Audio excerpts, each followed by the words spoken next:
Hello, everybody. I'm delighted to welcome you to the HR session of Global Digital Week. I'd like to introduce our first speaker, Rohit Talwar. He's a futurist and he's a CEO with Fast Future. He's also an author and has written many books on looking into the future about technology in many different areas. And he's going to give us some thoughts on the impact of technology in the future from an HR point of view. Welcome, Rohit. Well, firstly, thank you, Christina and Guillermo, for inviting me to be part of this very important week, getting people to embrace global digital on a global stage. So let's jump straight in. I want to talk a little bit about what we see coming on the horizon. And I'm going to be drawing a lot from this new book that we've just published, where we have over 30 authors from around the world sharing their ideas about what might shape the future. And I'm going to focus a little bit on the elements that are most important when we think about this from an HR perspective. So what we see is that with Futurists, we help clients around the world to really embrace that future. And we've published a number of books that you can see here. And what we see is the challenge now is getting the whole organization to think about how do we behave with a futurist mindset? And for leaders, how do we really lead from the future? How do we develop that capacity to understand what might be coming and to lead from the outside in, looking at what competitors are doing, looking at what might be coming in the next 2, 3, 4 years, and using that to then start internal conversations that drive new decisions, that drive new opportunities. So the HR challenge there is about creating the space in people's heads to think about the future, to let go of past assumptions so we can develop that futurist mindset. And what we know is that really a good futurist mindset has us thinking about 3 different time horizons.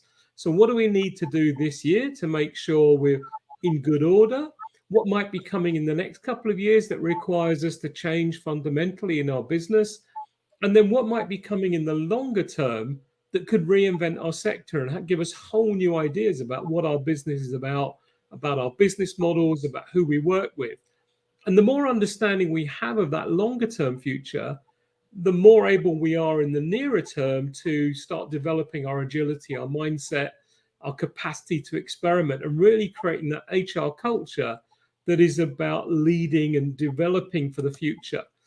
And I think if we look at what's coming, what we realize is we're in a decade of big dreams. Within this decade, we could have artificial intelligence that's as smart as humans, people talking about colonizing planets, building underwater cities, having autonomous vehicles on our roads, having monitoring devices on our body that literally warn an ambulance 30 minutes before we have a heart attack that we're reaching that, so that the ambulance arrives before we're stressed out. So in that decade, what kind of things we need to focus on? Well, the first is HR, we really need to be building into the culture this focus on sustainability and getting to net zero emissions, net zero waste, net zero energy use. And because the talent coming in demands that. They want their organizations to be for good, to be making a positive difference. And so we need to be looking at how that's being designed into all our processes, all our roles, all our HR relationships, whether we're asking those questions the whole time about each business unit and what are we doing to drive sustainability in our area of activity.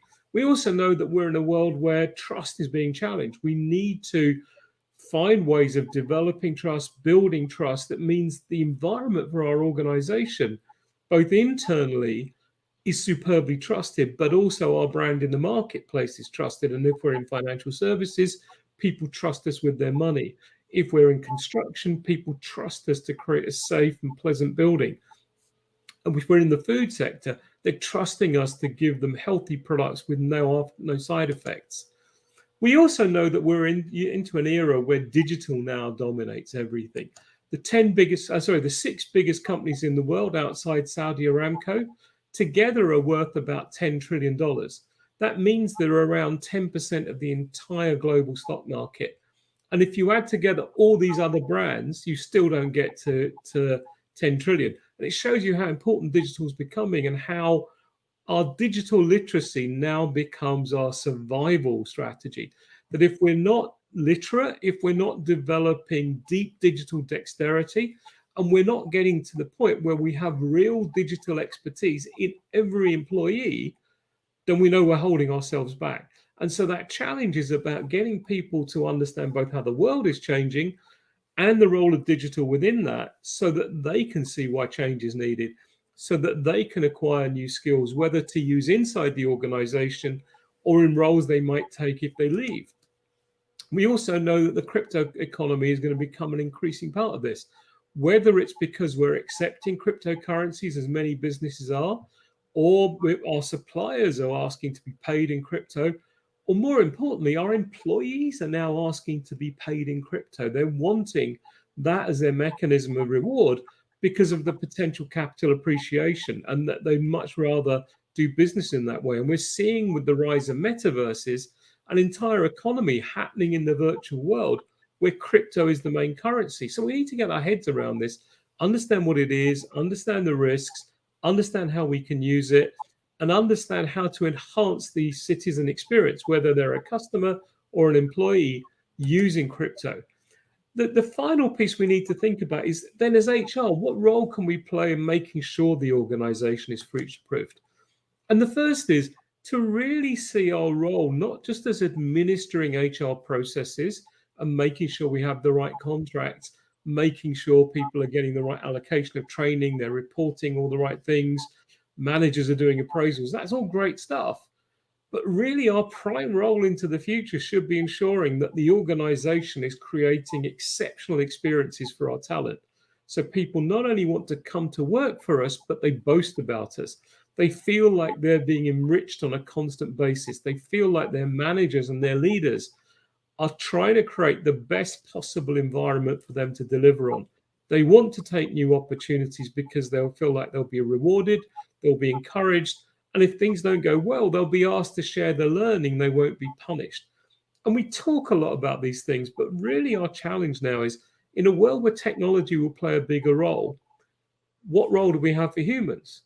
And we have to make sure that the role we're creating is not just an alternative to a machine, but it's something exceptional that humans can do and requires an exceptional experience for them in order to do that.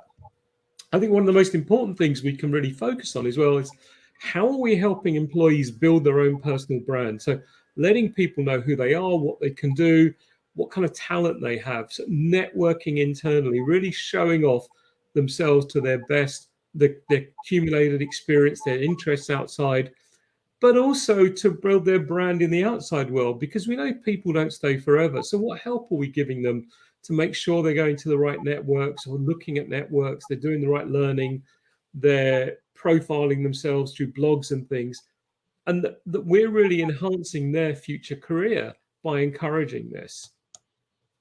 We also need to be thinking about, how do we help people carve their path through?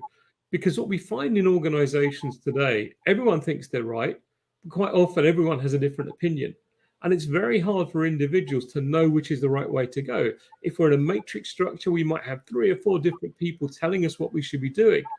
And one of the challenges is, as we build the resilience of our employees, it's giving them that courage to say, okay, let me navigate my path through. Let me explain myself to each of the people who want something from me, to explain why I'm doing what I'm doing, how I've made the choices I've made, and what outcomes I'm trying to deliver. Another critical challenge, I think, for HR is to make sure that we're getting the organization to remove complexity wherever we can. We're taking out the reports, the meetings, the activities that add no value, so we can free up time and headspace for people to get involved in change. And that also means we're getting people to prioritize around key things like talent development, getting our technology right, and getting our initiatives prioritized, so we're not overloading ourselves, because we're kidding ourselves if we think we're going to deliver on these massive agendas. Something always gives, something doesn't get delivered. So it's better to focus on a vital few and get them delivered, and then the next, rather than trying to do everything.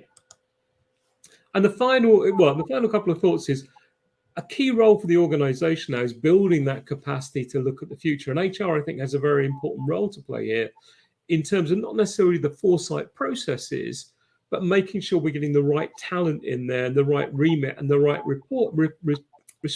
support, so that those people, when they're bringing back challenging ideas, have an environment that's willing to listen. So, for example, we're helping a client think about where AI might be going in the next 10 years. Now, that's a very big thing to talk about. And we're working with HR to make sure that the leaders and managers who are going to see this report are really open to these ideas and open to the possibility of their organization being turned upside down. So it's creating the culture that allows Foresight to survive. Obviously, there's a clear role in making sure we're helping develop capability and also creating that focus on the future in terms of the design of work, the design of leadership roles, and getting people thinking about, well, what is the future of work? What are the only possible futures of work, and how do we prepare for that? That also means really getting that deep digital literacy that we talked about. And so the final thought here is really our organizations are having to change in quite fundamental ways. In the past, we had dance routines. We knew certain music would play, the music of more competition in the marketplace, the music of customers demanding a lower price, the music of someone introducing new products, the music of an economic downturn. And we knew how to dance to each one of those things. We'd learnt that. And the organization knew the response. Now everything is changing at the same time.